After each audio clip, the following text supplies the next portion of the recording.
మావయ్య గారు వచ్చే ముందు ఒక ఫోన్ చేసుంటే నేను ఆయన కలిసి స్టేషన్కి వచ్చేవాళ్ళం కదా. నాన్నగారి కోసమైనా వచ్చావుగా, అది చాలు. నేను వచ్చింది మీకోసం కాదు, రాజా కోసం. తినండి, చల్లారిపోతుంది. ప్రాణాలు తీయడం వచ్చు గాని తినడం మాత్రం రాదు.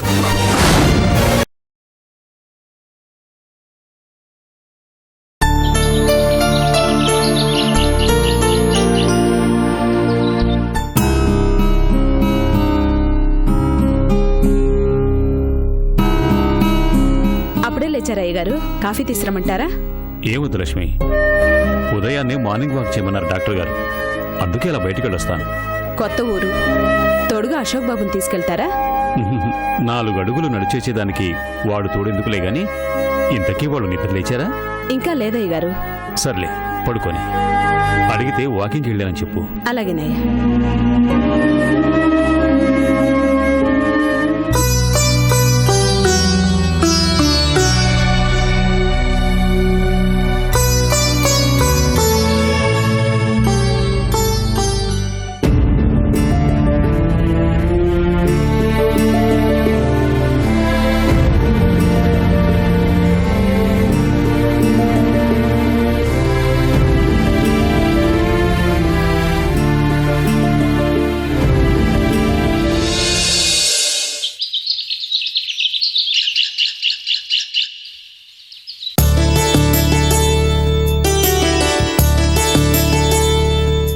మావయ్య గారు అప్పుడే రెడీ అయిపోయారా?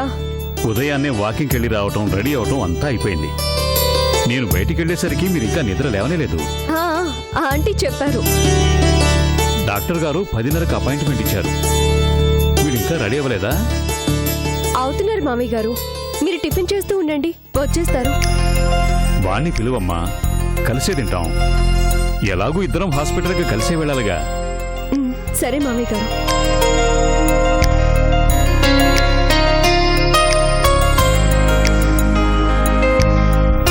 ఏమండి,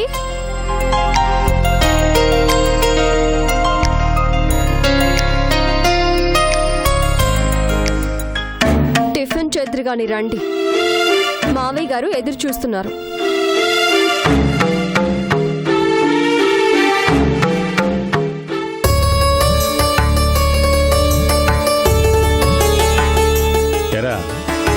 డాక్టర్ గారు అపాయింట్మెంట్ ఇచ్చింది 10:30కేగా? అవును నాన్నగారు. మరి త్వరగా టిఫిన్ చేయి, బయలుదేరదాం.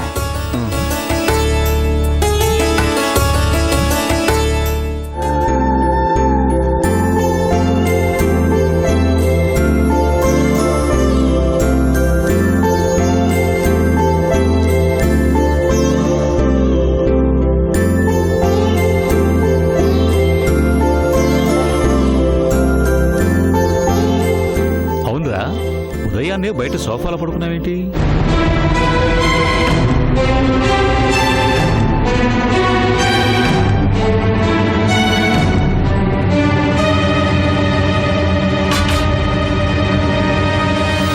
మాట్లాడమేరా? మామయ్య గారు అడుగుతున్నారుగా, చెప్పండి. అంటే నాన్నగారు, అది రాత్రి పడుకోబోయే ముందు ఓల్డ్ సిటీలో ఏదో ప్రాబ్లం వచ్చిందని ఫోన్ వచ్చింది. బయటికి వెళ్ళి ఆ గొడవ చూసి వచ్చేసరికి లేట్ అయింది. లేట్ అయిందని అలా బయట సోఫాలో పడుకుంటావా? అలా అని కాదు, పాపం లల్లి మంచి నిద్రలో ఉంది కదా అని నేనే డిస్టర్బ్ చేయడం ఇష్టం లేక సోఫాలో పడుకున్నాను. నేను ఇంకా మీరు రాలేదేంటా అని లోపల వెయిట్ చేస్తున్నాను. వచ్చి ఒకసారి తలుపు తట్టి ఉండొచ్చు కదా. ఎందుకో తలుపు తట్టాలనిపించలేదు. భార్య లోపల పడుకుని భర్త అలా బయట పడుకుంటే చూసేవాళ్ళు ఏమనుకుంటారా? నేను అంత దూరం ఆలోచించలేదు నాన్నగారు.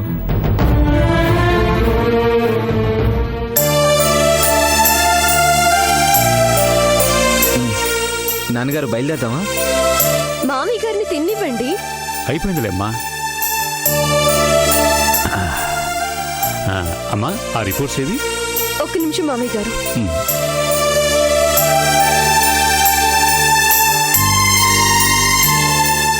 రిపోర్ట్స్ అన్ని రెడీగా ఉంచాను మామయ్య గారు. సరేనమ్మా, ఎదురా అమ్మా.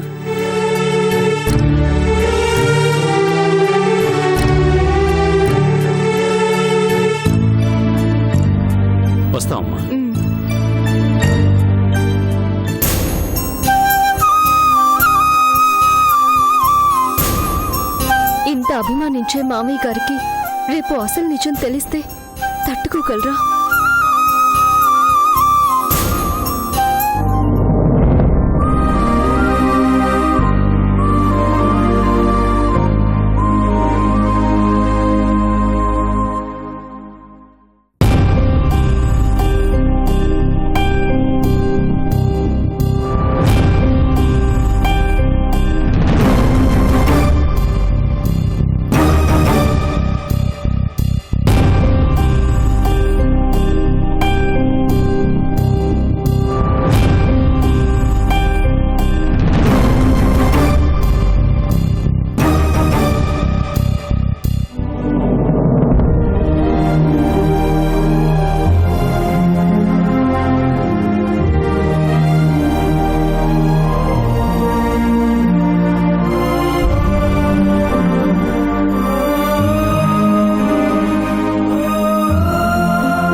అయిపోయానా? రాజాకి అవసరం లేని వాళ్ళు నాకు అవసరం లేదు.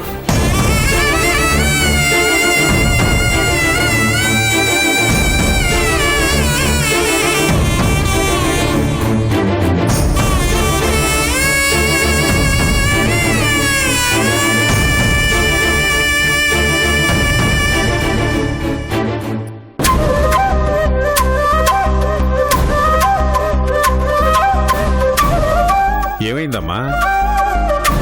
అన్నయ్య చూడు బాబాయ్, నేను వడ్డించానని మధ్యలోనే చేయి కడుక్కుని వెళ్ళిపోయాడు.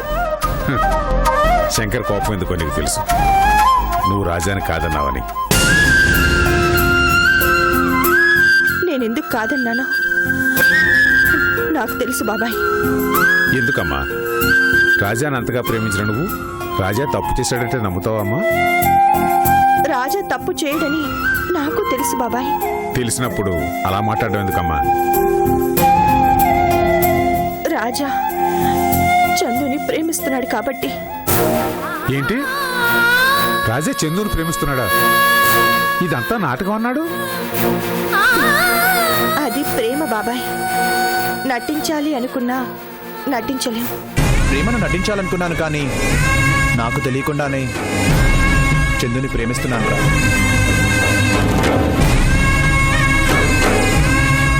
మరి ఈ విషయం శంకర్తో చెప్పొచ్చు కదమ్మా? ఏం చెప్పమంటా?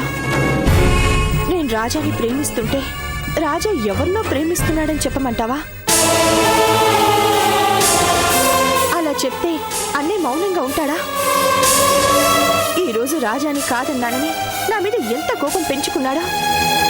రాజా నన్ను కాదన్నాడని తెలిస్తే రాజా మీద అంతకన్నా ఎక్కువ కోపం పెంచుకుంటాడు. చందుని దూరం చేయాలని చూస్తాడు. అందుకని శంకర్కి నువ్వు దూరం అవుతావా? అన్నయ్యకి నేనంటే ఎంత ప్రేమో నాకు తెలుసు బాబాయ్. మా మధ్యన ఈ దూరం ఎక్కువ రోజులు ఉండదు. రాజాని ప్రాణంగా ప్రేమించిన దానివి రాజా దూరం అయితే ఎలా తట్టుకోగలవమ్మా? పర్వాలేదు బాబాయ్, రాజా సంతోషంగా ఉంటాడుగా, నాకు అది చాలు. అన్నయ్యకి నిజం తెలిస్తే లేనిపోని గొడవలు అవుతాయి. రాజాకి అన్నయ్యకి ఉన్న స్నేహం చెడిపోతుంది. నా చెల్లెల్ని కాదు అని చందుని ఎలా చేసుకుంటావని అన్నయ్య పట్టుబట్టాడనుకో, ప్రాణ స్నేహితులిద్దరూ బద్ధశత్రువులవుతారు. అందుకే రాజా మీద ద్వేషాన్ని నటిస్తున్నాను. పైకి నటిస్తున్నా లోపల ఇంత నరకాన్ని ఎలా భరిస్తావమ్మా? తప్పదు బాబాయ్. రాజా జీవితంలో ఒక ఆడదాని వలన సంతోషం దూరమైంది. ఇన్నాళ్లకి తనకు కొత్త జీవితం ఏర్పడబోతోంది. నా వల్ల అది పాడవ్వకూడదు. మరి శంకర్కి తెలిస్తే? తెలియకూడదు. రాజా చందుల పెళ్లి జరిగే వరకు ఈ నిజం అన్నయ్యకి ఎట్టి పరిస్థితుల్లోనూ తెలియకూడదు. ఆ తర్వాత తెలిసినా నష్టమేమీ ఉండదు. అల్లరిగా తిరిగే నీలో ఇంత గొప్ప మనసుందా అమ్మా? నిజమైన ప్రేమ ఎదుటి వాళ్ళ సంతోషాన్ని కోరుకుంటుందని రాజాను చూశాకే అర్థమైంది బాబాయ్. ప్రేమంటే గెలవటం కాదు, గెలిపించటం. అందుకే నేను ఓడిపోయి రాజాని గెలిపిస్తున్నాను.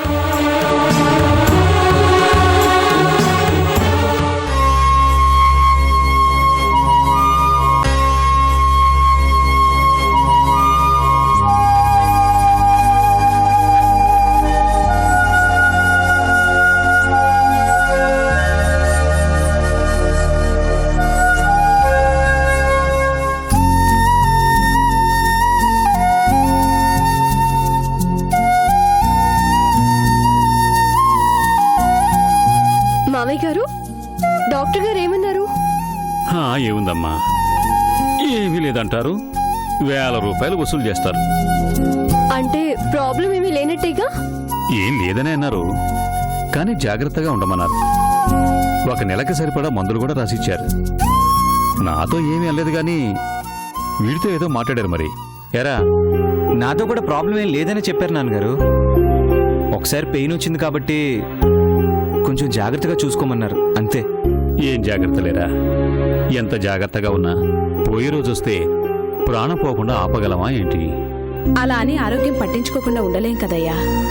ఆరోగ్యం కోసమని ఈ రోజుల్లో మనం హాస్పిటల్ చుట్టూ తిరుగుతున్నాం, గాని వాతావరణాన్ని ఈ విధంగా కాలుష్యం చేస్తూ మన ఆరోగ్యాన్ని మనమే చెడగొట్టుకుంటూ ఉంటే ప్రయోజనం ఏముంటుంది? మంచినీళ్ళు తీసుకోండి అయ్యా.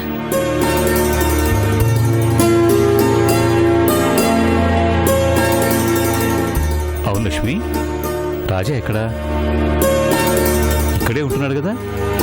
నేను వచ్చినప్పటి నుంచి చూస్తున్నాను, ఒక్కసారి కూడా రాలేదేంటి? అంటే నాన్నగారు వాడేదో ముఖ్యమైన పని మీద ఉన్నాడంట, వచ్చేస్తానన్నాడు. ఏం రావటం ఏమో. వెధవం చూసి ఎన్ని రోజులు అయిపోయింది. బాగున్నాడు కదా? బాగానే ఉన్నాడయ్యా. వాడు మీ ఇంట పడటం నిజంగా మీ అదృష్టం లక్ష్మి. వాడి పద్ధతి, వాడి మంచితనం ఈ రోజులో ఎంతమంది దగ్గర ఉంటుంది? మంచితనానికి ఏముందిలే నాన్నగారు, కనిపించదు కాబట్టి ప్రతి వాళ్ళు మంచివాళ్లాగే కనిపిస్తారు.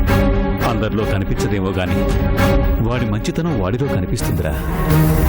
కొంతమంది మూర్ఖులకి అది కనిపించదు కదా మామయ్య గారు. రాజాలో మంచితనం చూడలేకపోయారు అంటే వాళ్ళు మూర్ఖులే కాదమ్మా, అంతకన్నా తెలివి తక్కువ వాళ్ళు ఉండరు.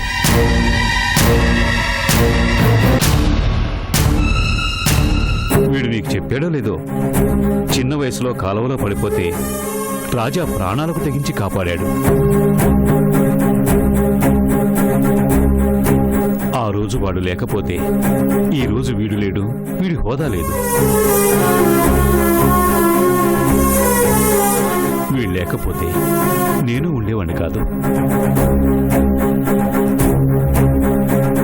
ఆ రోజే వాడిని నా దగ్గరే ఉండమన్నాను, కానీ వాడేమన్నాడు తెలుసా? నాకు మా అమ్ముంది, మా చెల్లెలుంది, నేను వాళ్ళ దగ్గరే ఉంటాను అని వెళ్ళిపోయాడు వెధవా.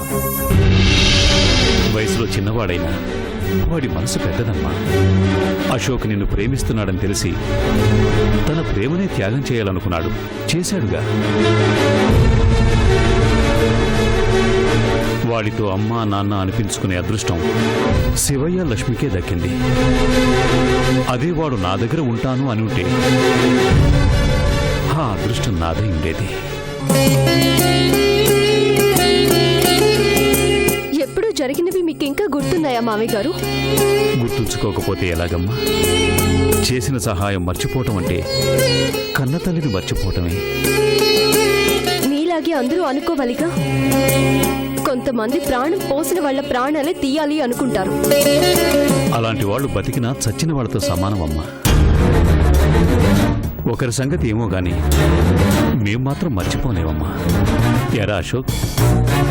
అవునవును నాన్నగారు, వాడిని మర్చిపోవడం అంటే నన్ను నేను మర్చిపోవడమే. వాడి గురించి ఎంత చెప్పుకున్నా తక్కువే. కనీసం రాజాకి వీడు స్నేహితుడయ్యే అదృష్టమన్నా దక్కిందని అప్పుడప్పుడు అనుకుంటూ ఉంటాను.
ఎక్కడ?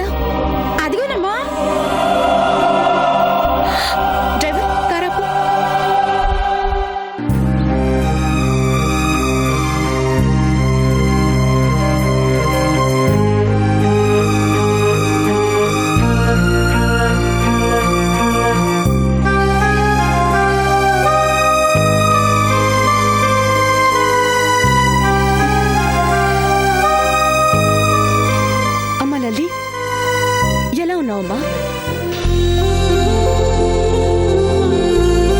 ఒంటరి ఆడపిల్ల ఎలా ఉంటుందో అలాగే ఉన్నాను.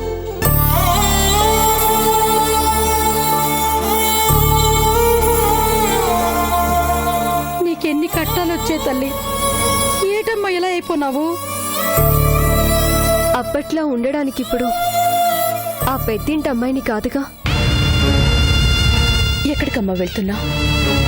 చేతిలో ఫైల్స్ ఏంటి? నా భర్తని నేను వద్దనుకున్నాను, నన్ను డాడీ వద్దనుకున్నారు.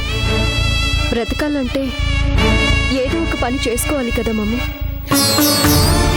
నువ్వు పని చేస్తావా?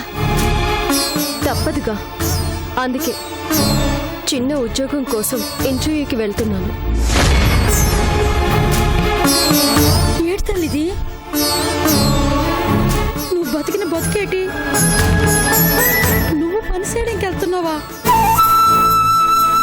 నాకెవరూ లేనప్పుడు నా కాళ్ల మీద నేను నిలబడాలి కదా నూకాలు. నీకెవరూ లేకపోవడం ఏంటమ్మా?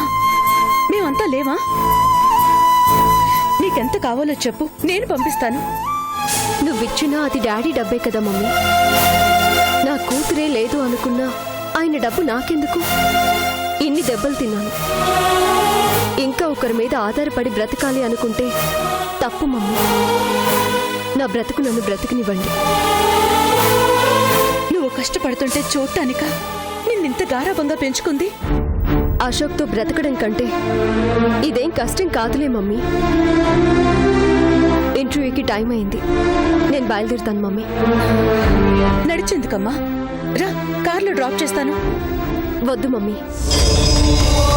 మనిషి ఎదుగుదల నడవడంతోనే మొదలవుతుంది. నేనిప్పుడే నడవడం నేర్చుకున్నాను. ఇప్పుడన్నా నా అంతట నన్ను ఎదగని. నాతో ఈ మాత్రం మాట్లాడేవంటేనే డాడీ తట్టుకోలేరు. అలాంటిది కారెక్కానంటే మాత్రం అస్సలు తట్టుకోరు. నా వల్ల నువ్వు మాటలు పడ్డమెందుకు? నేను వెళ్తానులే, మీరు వెళ్ళండి. లల్లి వస్తాను మమ్మీ.